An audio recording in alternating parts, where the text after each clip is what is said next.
नमस्कार बच्चों। आज हम सब कक्षा 7 की संस्कृत ज्ञान मंजूषा का 7वां पाठ श्लोकाः पढ़ेंगे। विभक्ति कारक प्रयोग, यानी विभक्ति और कारक का प्रयोग, यानी इस पाठ में विभक्ति और कारक का प्रयोग किया गया है। यहाँ जो इसका पहला श्लोक है, इसमें प्रथमा विभक्ति का प्रयोग हुआ है, यानी पहले श्लोक में प्रथमा विभक्ति का प्रयोग हुआ है।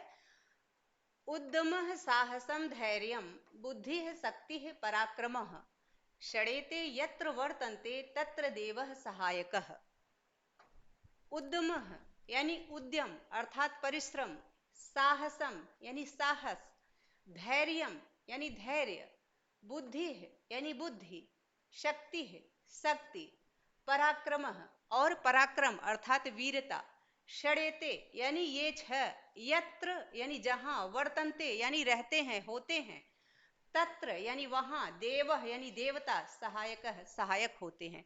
जहां ये छह चीजें होती हैं वहां पर देवता सहायक होते हैं, अर्थात उनकी स्वयं देवता सहायता करते हैं। जिन लोगों के पास उद्यम है अर्थात जो लोग परिश्रम करते हैं, जिनके पास साहस है, धैर्य है, बुद्धि है, शक्ति है और वीरता है, ये छह चीजें जिन लोगों के पास हैं उनकी सहायता स्वयं देवता करते हैं, स्वयं भगवान करते हैं। ठीक है। दूसरा श्लोक है जिसमें कि द्वितीय विभक्ति का प्रयोग हुआ है। विनयो वंशम आख्याति देशम आख्याति भाषितम संभ्रमः स्नेहम आख्याति वपुरा आख्याति भोजनम। विनयम, विनयो वंशम आख्याति, विनयो यानी विनम्रता, आपकी विनम्रता, वंशम आख्याति, वंशम यानी वंश को, आख्याति यानी बताती है, यानी जो आपकी विनम्रता होती है वह आपके वंश को बताती है कि आप किस वंश में जन्म लिए हैं, किस कुल के हैं, अर्थात आपका कुल कैसा है, आपका वंश कैसा है। देशम आख्याति भाषितम, देशम यानी देश, आख्यात यानी बताता है, भाषितम यानी भाषा, आपकी बोली बताती है कि आपका देश कैसा है, या अर्थात आप किस देश के निवासी हैं, यह बात आपकी बोली बता देती है। भाषितम यानी बोली, आपकी बोली आख्यात यानी बताती है या बताता है कि आप किस देश के हैं, आपके देश के बारे में आपकी बोली बता देती है। संभ्रमः स्नेहम आख्याति, संभ्रमः कहते हैं विश्वास को, यानी विश्वास बता देता है कि स्नेह कितना है। स्नेहम आख्याति यानी स्नेह को बताता है। कौन? संभ्रमः यानी विश्वास, जब आप किसी पे कितना भरोसा करते हैं यही बता देता है कि आप उससे प्रेम कितना करते हैं, उससे स्नेह कितना करते हैं। बपुरा आख्याति भोजनम, बपुरा कहते हैं शरीर को, आपका शरीर, आख्यात यानी बता देता है, आपका शरीर बता देता है। भोजनम यानी आपके भोजन को, आप कैसा भोजन करते हैं इस बात को आपका शरीर बता देता है। विनम्रता आपके वंश को, आपके कुल को बताती है। आपकी बोली आपके देश को बताती है। आपका विश्वास स्नेह को बताता है और आपका शरीर आपका भोजन बता देता है कि आप कौन सा भोजन करते हैं। जैसे यदि कोई पतला दुबला, बहुत ज्यादा पतला दुबला व्यक्ति है तो आप कहेंगे कि इसको संतुलित आहार नहीं मिलता है। कोई सुडौल शरीर वाला दिखता है तो आप बोलेंगे यह संतुलित आहार करता है। कोई बहुत ज्यादा मोटा दिखेगा तो आप बोलेंगे निश्चित रूप से यह फास्ट फूड खाता होगा। ठीक है। तो उसका जो भोजन है, उसका जो शरीर है, वह बता देता है कि वह किस प्रकार का भोजन ग्रहण करता है। इसी प्रकार आप कितने विनम्र हैं, कितने सदाचारी हैं, यह आपके कुल को बता देता है कि आप कैसे कुल में जन्मे होंगे। इसी प्रकार आप जिस प्रकार की भाषा का प्रयोग करते हैं, बोलने में जैसी बोली का इस्तेमाल करते हैं वह बता देता है कि आपका देश कैसा है या आप किस देश के निवासी हैं। ठीक इसी प्रकार आप किसी पे जितना भरोसा करते हैं वही बता देता है कि आप उसे प्रेम कितना करते हैं। ठीक है। अगला श्लोक है तृतीया विभक्ति। तीसरे श्लोक में तृतीया विभक्ति का प्रयोग हुआ है। श्रोत्रम श्रुते नैव न कुंडलेन दानेन पारणेन तू कंकड़ेन विभाति कायः करुणा पराणाम परोपकारै न तू चंदनेन। यहाँ श्रोत्रम यानी कान की सुंदरता है, श्रुते नैव यानी सुनने से, न कुंडलेन न की कुंडल से, यानी कान की सुंदरता किससे होती है? सुनने से होती है। श्रुते नैव यानी सुनने से, श्रोत्रम कहते हैं कान को, यानी कान की सुंदरता किससे होती है? सुनने से होती है। न कुंडलेन न की कुंडल से, यानी कान में कितना सुंदर कुंडल पहना गया है इससे कान की सुंदरता नहीं होती, बल्कि उस कान को कितना स्पष्ट और सुंदर सुनाई देता है उससे उसकी सुंदरता होती है। ठीक इसी प्रकार दानेन पाड़िन न तू कंकड़ेन, यानी पाड़ी कहते हैं हाथ को। आपके हाथ की सुंदरता होती है किससे? दानेन यानी दान से, न तू कंकड़ेन या कंगन से नहीं, अर्थात आपका हाथ दान के लिए कितना उठता है इससे उसकी शोभा बढ़ती है, इससे उसकी सुंदरता होती है, न कि आपके हाथ में कितना सुंदर कंगन है इससे उसकी शोभा बढ़ती है। यानी हाथ की सुंदरता किससे होती है? दान से होती है, कंगन से नहीं होती है। ठीक इसी प्रकार विभाति कायः करुणा पराणाम परोपकारैः न तू चंदनेन। विभाति कायः यानी आपका शरीर विभाति यानी सुशोभित होता है, शोभा पाता है किससे? करुणा परायण होने से और परोपकार करने से। आपके शरीर की सुंदरता आपके परोपकारी होने से, दयावान होने से होता है। न तू चंदनेन, न कि चंदन का लेप करने से। आपके शरीर की शोभा, आपका जो शरीर है वो सुशोभित किससे होती है? दया करने से और परोपकार करने से। न यानी न कि चंदनेन, चंदन के लेप करने से, चंदन का लेप करने से, तरह तरह का इत्र छिड़क लेने से शरीर की शोभा नहीं होती, बल्कि शरीर की शोभा होती है दया करने से, परोपकार करने से। ठीक है, अगला श्लोक है जिसमें कि चतुर्थी विभक्ति का प्रयोग किया गया है। विद्या विवादाय धनम मदाय शक्ति परेशाम पर पीडनाय खलस्य साधुर विपरीतमेतत् ज्ञानाय दानाय च रक्षणाय। विद्या विवादाय, विद्या विवाद का कारण होती है किसके? खलस्य। खल कहते हैं दुष्टों को, यानी दुष्टों की विद्या जो होती है वह विवाद के कारण बनती है, अर्थात क्लेश का कारण बनती है, कलह का कारण बनती है। ठीक है। धनम मदाय, किसका धनम? खलस्य यानी दुष्टों का धन। मदाय यानी अहंकार के का कारक होता है, यानी जिसके पास, यदि दुष्ट व्यक्ति है उसके पास धन आएगा तो वह अहंकार का कारक बनेगा, अहंकारी बनेगा। यदि उसके पास विद्या आएगी तो वह विवाद का कारण बनेगा, यानी कलह का कारण बनेगा। शक्ति है परेशान, और उसकी शक्ति परेशान यानी दूसरों को, पर पीड़नाए पीड़ा पहुंचाने के लिए काम आती है। जो दुष्ट व्यक्ति होता है, खल होता है, दुष्ट व्यक्ति होता है, उसकी विद्या कलह का काम करती है, उसका धन अहंकार लाता है, अहंकार का काम करता है, और उसकी शक्ति जो होती है वह दूसरों को पीड़ा पहुंचाने का कार्य करती है। साधुर विपरीत मेतद, साधुर और साधुओं की विपरीत यानी विपरीत होती है। मेतद यहाँ एतत है, यानी इसके विपरीत होती है। साधुओं की इसके विपरीत होती है, यानी जो साधुओं की विद्या है, साधुर विद्या ज्ञानाय ज्ञान के लिए होती है। साधुर धनम दानाय दान के लिए होता है।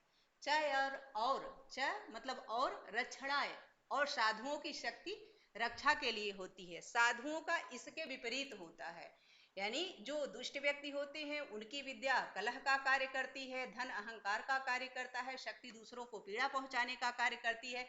लेकिन साधुओं का इसके विपरीत कार्य करता है, अर्थात साधुओं की विद्या ज्ञान के लिए होती है, साधुओं का धन दान के लिए होता है, और साधुओं की शक्ति रक्षा के लिए होती है, अर्थात दूसरों की रक्षा करने के लिए होती है।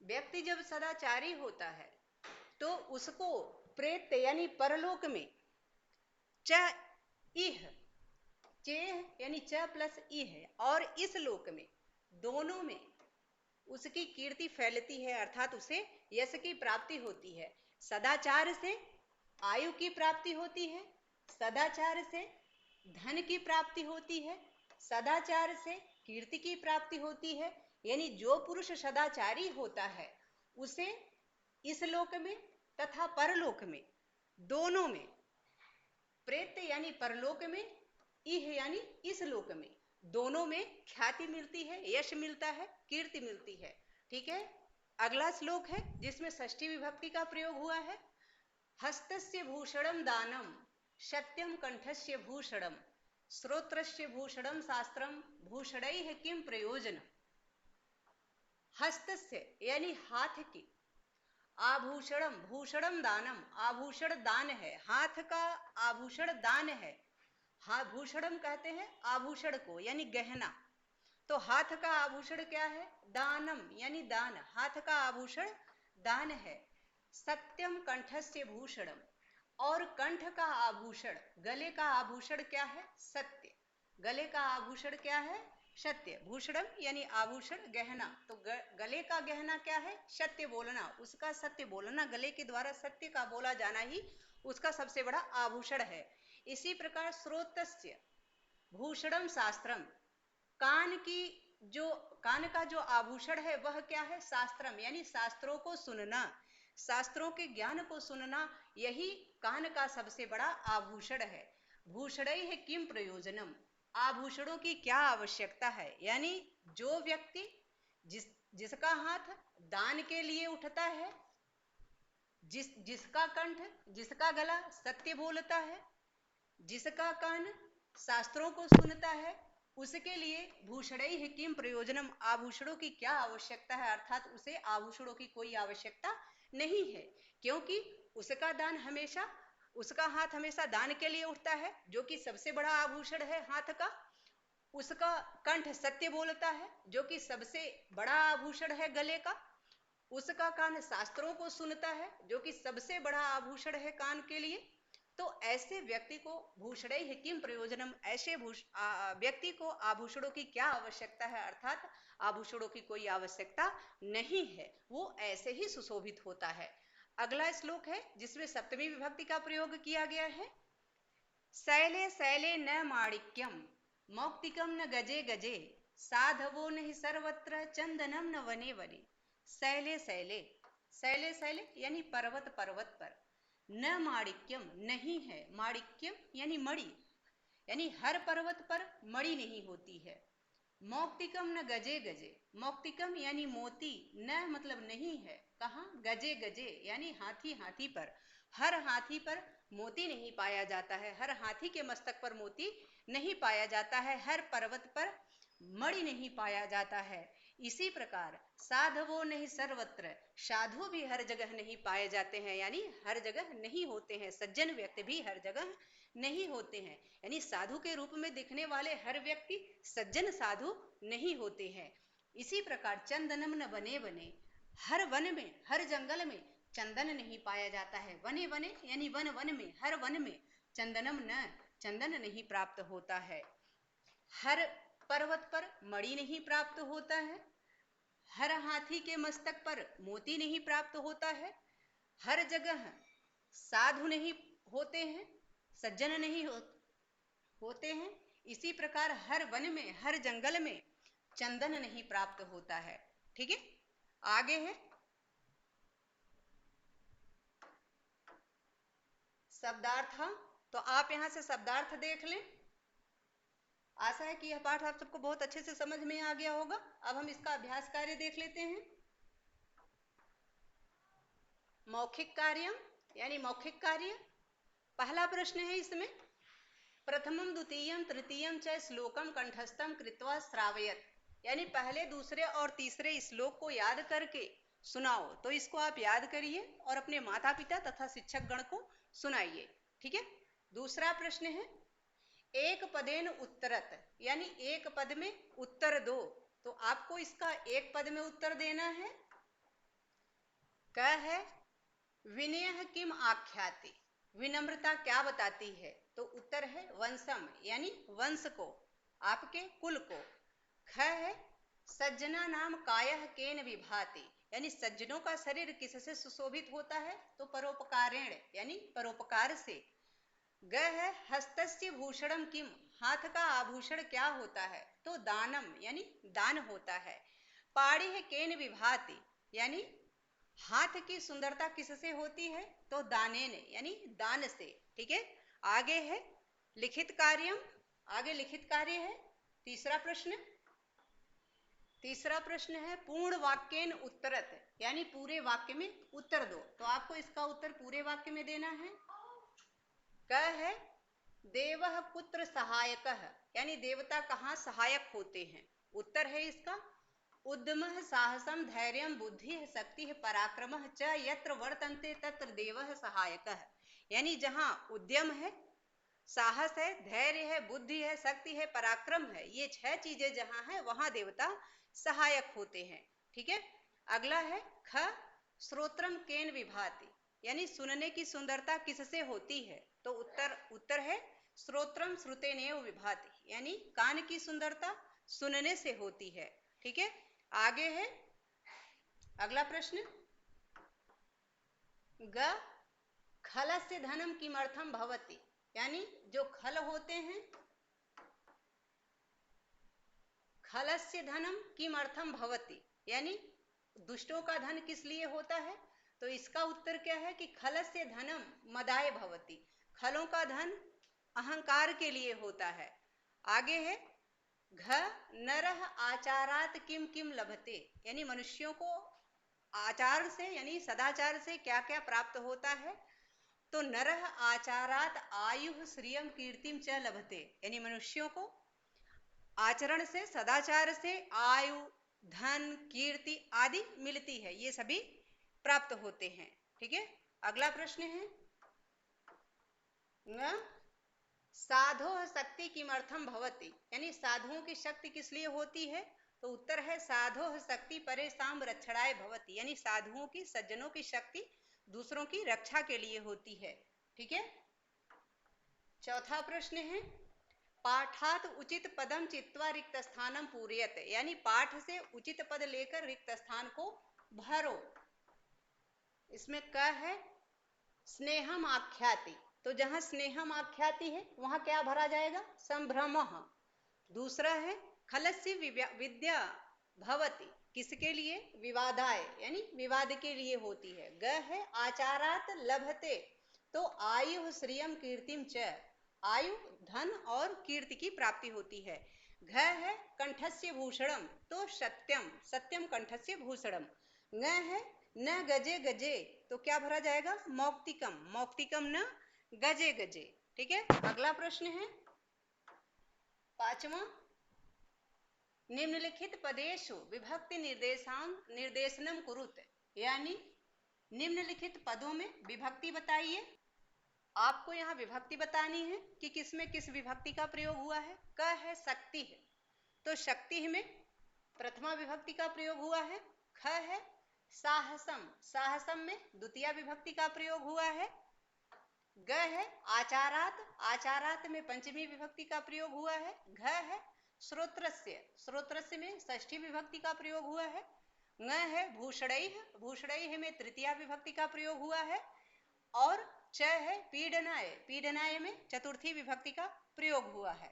ठीक है। अगला प्रश्न है छठा निम्नलिखित पदानाम विलोम पदम लिखत, यानी निम्नलिखित पदों के विलोम शब्द लिखिए। नीचे जो पद आपको दिए गए हैं इनका आपको विलोम लिखना है। धैर्यम, धैर्यम का विलोम है अधैर्यम। ख है परोपकारः, परोपकारः का विलोम होगा अपकारः।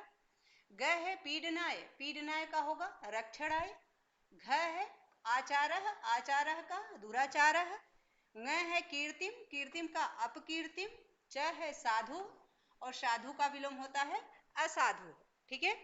अगला प्रश्न है सातवां निम्नलिखित शब्दानाम संस्कृतस्य लघु वाक्येषु प्रयोगम कुरुत, यानी निम्नलिखित शब्दों का संस्कृत में लघु वाक्यों में प्रयोग करो। क है देवः, तो देवः का प्रयोग किस प्रकार किया जाएगा। देवः का वाक्य प्रयोग इस प्रकार से होता है कि देवः पूजनीयः भवति, यानी देवता पूजनीय होते हैं। ठीक है। ख है कायः, तो कायः का वाक्य बनेगा कायः परोपकारेण भवति, यानी शरीर परोपकार के लिए होता है। ठीक है। ग है भोजनम, तो भोजनम यहाँ वाक्य बनेगा माता पुत्राय भोजनम यच्छति, यानी माता पुत्र के लिए भोजन बनाती है। ठीक है। आगे घ है आचारम, तो इसका वाक्य बनेगा आचारम यत्नेन संरक्षेत, यानी आचरण का यत्न पूर्वक प्रयत्न करके रक्षा करनी चाहिए। ठीक है। आगे रचनात्मक कार्य है जो कि आपको स्वयं करना है, तो उसको आप स्वयं करें। आशा है कि यह पाठ तथा इसका अभ्यास कार्य आप सबको बहुत अच्छे से समझ में आ गया होगा।